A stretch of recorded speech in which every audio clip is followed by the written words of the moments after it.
Assalamualaikum warahmatullahi wabarakatuh. Selamat pagi.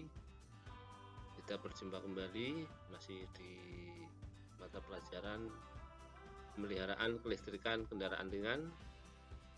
Bagaimana kabar kalian hari ini? Semoga masih dalam keadaan sehat sehingga pagi hari ini masih dapat mengikuti pembelajaran jarak jauh seperti biasanya. Yang mana pada pagi hari ini kita masih membahas kompetensi dasar mendiagnosis kerusakan sistem pengisian. Sebelum kita memulai pembelajaran pagi hari ini, marilah kita berdoa terlebih dahulu menurut agama dan kepercayaan masing-masing. Berdoa dimulai. Berdoa selesai. Terima kasih. Siswa-siswi sekalian, materi pagi hari ini di kompetensi dasar mendiagnosis kerusakan sistem pengisian yaitu membongkar dan memeriksa komponen sistem pengisian, terutama komponen alternator. Adapun tujuan pembelajaran pada pagi hari ini adalah melalui kegiatan mengamati tayangan media slide PowerPoint dan video serta penggalian informasi dari referensi, peserta didik dapat memahami cara membongkar dan memeriksa komponen alternator sesuai buku literatur dengan teliti, santun, bekerja sama dan menghargai pendapat orang lain. Memeriksa komponen alternator. Komponen utama dalam sistem pengisian adalah alternator. Baik alternator sepeda motor maupun alternator mobil memiliki fungsi yang sama, yaitu mengisi arus listrik ke baterai dan mensuplai ke seluruh kebutuhan energi listrik ke komponen kelistrikan ketika kendaraan hidup. Agar alternator bisa bekerja secara maksimal, maka perlu dilakukan perawatan dengan baik pada setiap komponen-komponen di dalamnya.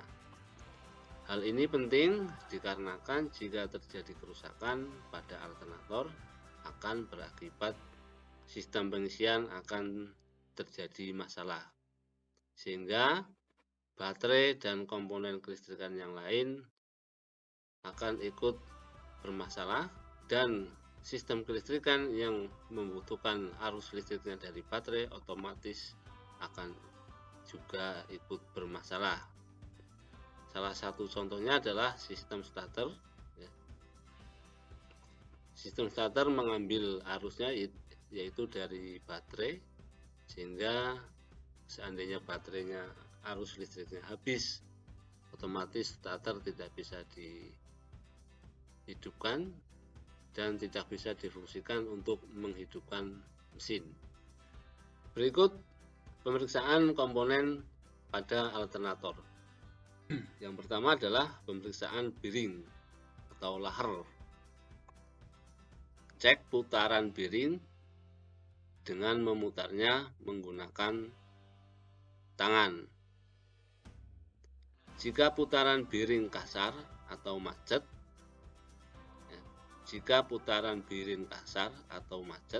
dan secara visual terlihat rusak, segera lakukan penggantian agar tidak terjadi malfungsi pada alternator. Selanjutnya, pemeriksaan rotor. Di dalam pemeriksaan rotor itu ada dua bagian yang harus diperiksa. Yang pertama adalah rotor coil. Bagaimana cara memeriksa rotor coil? Yaitu dengan cara menggunakan ohmmeter, hubungkan probe positif dan probe negatif ohmmeter di antara dua slip ring.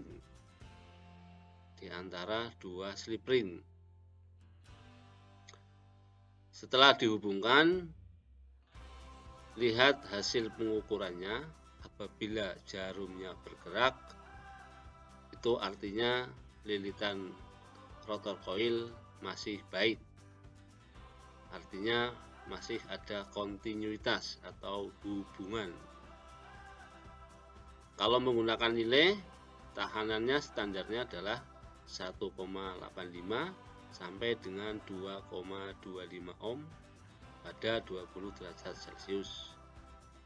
Bila hasilnya tidak sesuai dengan spesifikasi, silakan ganti rotor assembly. Sebetulnya memeriksa rotor coil ada juga yang hanya melihat hubungan yang ditandai dengan jarumnya hanya bergerak saja.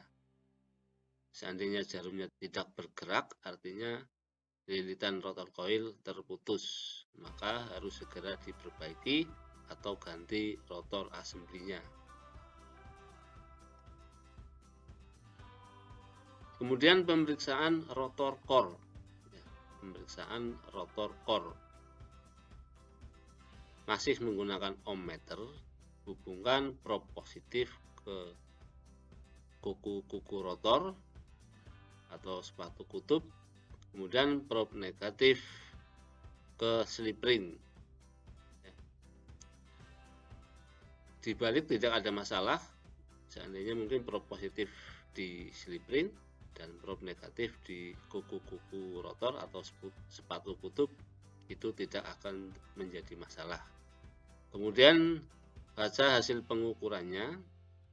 Kalau tidak menggunakan nilai, maka kalian hanya cukup melihat jarumnya bergerak atau tidak. Seandainya jarumnya bergerak, itu artinya ada kebocoran pada rotor core. Dan seandainya jarumnya diam saja, itu artinya rotor core masih keadaan baik. Ya, sekali lagi, hasil pengukuran rotor core itu seharusnya tidak ada kontinuitas atau tidak ada hubungan. Dikarenakan kalau ada hubungan nanti akan terjadi konsleting. Ini sama saja pemeriksaan ground testnya rotor atau pemeriksaan kebocoran ya, antara lilitan dengan bodi rotor. Selanjutnya pemeriksaan slip ring. Pada pemeriksaan slip ring yang harus diperiksa adalah diameternya. Gunakan jangka sorong, ukur diameter slip ring. Diameter standarnya adalah 14,2 sampai 14,4 mm. Atau diameter minimumnya adalah 14,0 mm. Bila diameternya kurang dari minimum, silakan ganti rotor assembly-nya. Karena kebanyakan slip ring itu menyatu dengan poros pada rotor.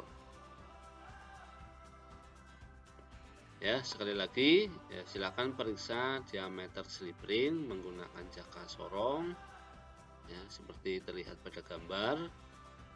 Kemudian diameter standarnya adalah 14,2 sampai 14,4 mm dan diameter minimumnya adalah 14,0 mm.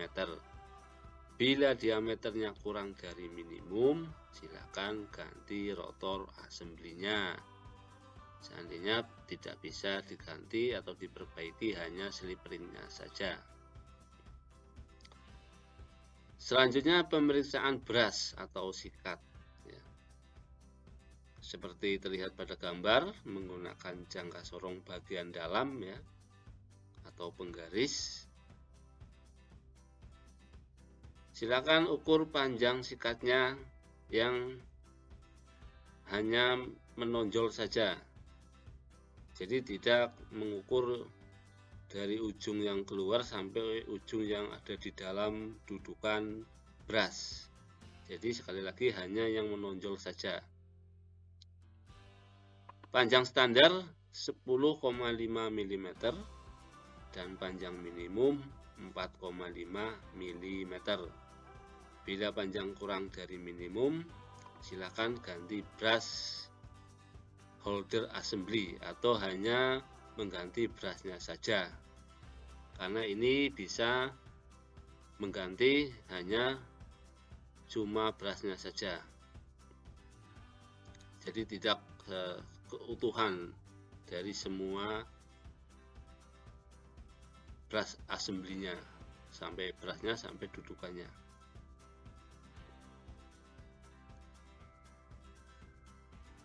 Selanjutnya pemeriksaan stator. Di pemeriksaan stator sama halnya kayak pemeriksaan rotor, ada dua bagian yang harus diperiksa ya. Di pemeriksaan stator yang pertama adalah pemeriksaan ujung kumparan stator atau biasa disebut dengan open circuit, lilitannya putus apa tidak, yaitu dengan cara menggunakan ohmmeter. Hubungkan antara ujung-ujung stator atau lilitan stator. Jadi setiap ujung lilitan stator itu diperiksa menggunakan ohmmeter.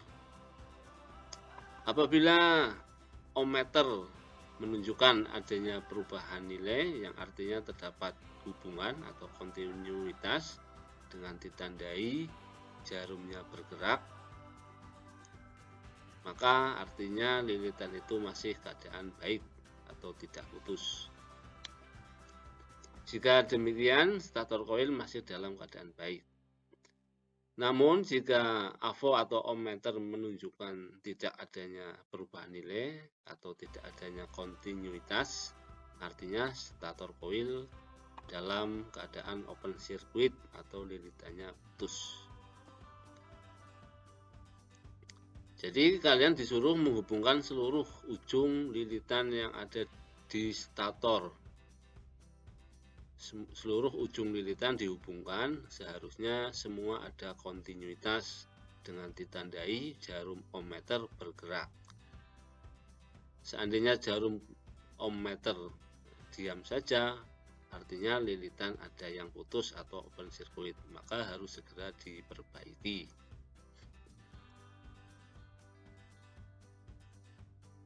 Selanjutnya pemeriksaan pada stator yaitu pemeriksaan hubungan dengan massa atau ground circuit stator. Caranya masih sama menggunakan ohmmeter. Hubungan probe positif ke ujung lilitan stator coil dan probe negatif dihubungkan ke stator core atau ke inti besinya. Ya, seperti terlihat pada gambar ini, dibolak-balik sebetulnya tidak ada masalah. Probe positif di stator core di inti besi atau probe negatif dihubungkan ke ujung lilitan, itu tidak ada masalah. Kemudian seharusnya jarum tidak bergerak. Kalau seandainya jarum bergerak, berarti itu ada kebocoran sirkuit. Artinya lilitan menempel dengan inti besi. Kalau dibiarkan saja nanti akan terjadi konsleting dan kebakaran pada lilitan. Maka dari itu harus segera diperbaiki supaya stator coil atau alternator bisa bekerja dengan baik. Selanjutnya pemeriksaan dioda atau rectifier. Di pemeriksaan dioda atau rectifier itu ada dua bagian yang harus diperiksa, yaitu pemeriksaan dioda positif dan pemeriksaan dioda negatif. Kita bahas dulu di pemeriksaan dioda positif. Di kondisi yang pertama, menggunakan multitester, arahkan selektor ke ohmmeter, kemudian probe positif yang merah dan probe negatif. Tempatkan probe positif ohmmeter yang merah pada terminal positif alternator atau terminal yang ada pada dioda. Terminal positif ditandai dengan adanya pembatasan atau isolator supaya terminal ini tidak menempel dengan rumah dioda. Adapun terminal negatif itu ditandai tidak adanya isolator yang menempel pada terminal sehingga terminal berhubungan langsung dengan rumah dioda. Saya ulangi, tempatkan prob positif ohmmeter yang merah pada terminal positif alternator atau dioda dan prob negatif pada salah satu ujung kumparan stator.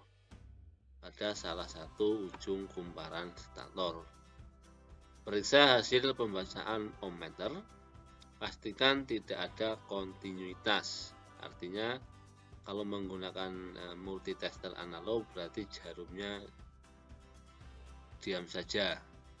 Tapi kalau menggunakan multitester digital berarti nilainya tetap berada di angka 0. Pada kondisi ini ohmmeter harus menunjukkan tidak adanya perubahan nilai. Menggunakan ohmmeter analog atau avometer analog, maka pointer harus tidak menunjukkan adanya pergerakan. Kemudian pada kondisi yang kedua, itu sebetulnya hanya dibalik saja. Yang tadinya prob positif itu di terminal positif, sekarang prob positif dihubungkan ke ujung lilitan, jadi hanya dibalik saja. Masih menggunakan multitester, putar selektor ke posisi ohmmeter, tempatkan prob negatif yang hitam pada terminal positif. Ya, tadi di sini prob positifnya, sekarang dibalik yaitu prob negatifnya. Dan prob positif yang merah itu di salah satu ujung kumparan stator. Sekali lagi hanya dibalik saja. Periksa hasil pembacaan ohmmeter. Pastikan terdapat kontinuitas. Ya. Kalau yang pertama tadi tidak ada kontinuitas pada saat prob positif yang merah di terminal, nah sekarang dibalik, seharusnya ada kontinuitas. Dengan ditandai kalau menggunakan multi analog jarumnya harus bergerak, kalau menggunakan multi digital berarti ada perubahan nilai. Ya. Sekali lagi, tempatkan prob negatif pada terminal positif dan prob positif pada ujung lilitan stator. Jarum harus bergerak atau nilainya berubah. Itu artinya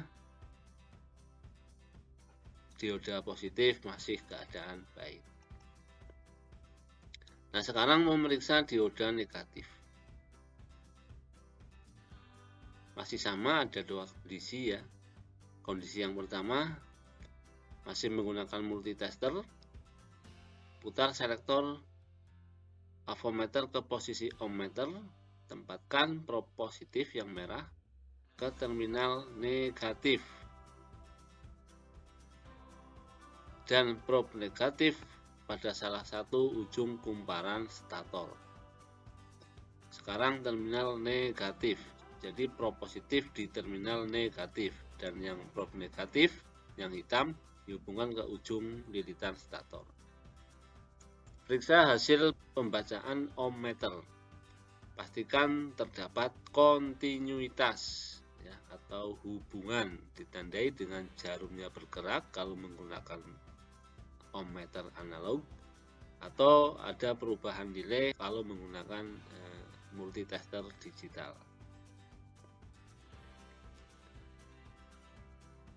Kemudian kondisi yang kedua itu juga hanya dibalik saja antara prob positif dan prob negatif. Yang tadinya prob positif itu di terminal, sekarang prob positif yang merah ini di ujung stator. Dan prob negatif sekarang berada di terminal negatif.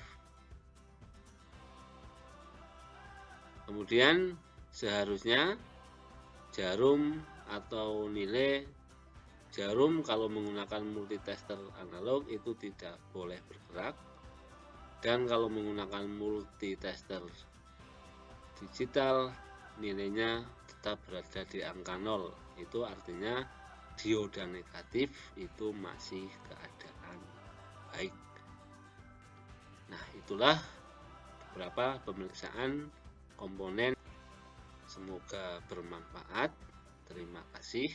Tetap semangat, selalu jaga kesehatan. Jangan lupa mengisi absen dan jangan lupa mengerjakan tugas. Saya akhiri. Wassalamualaikum warahmatullahi wabarakatuh.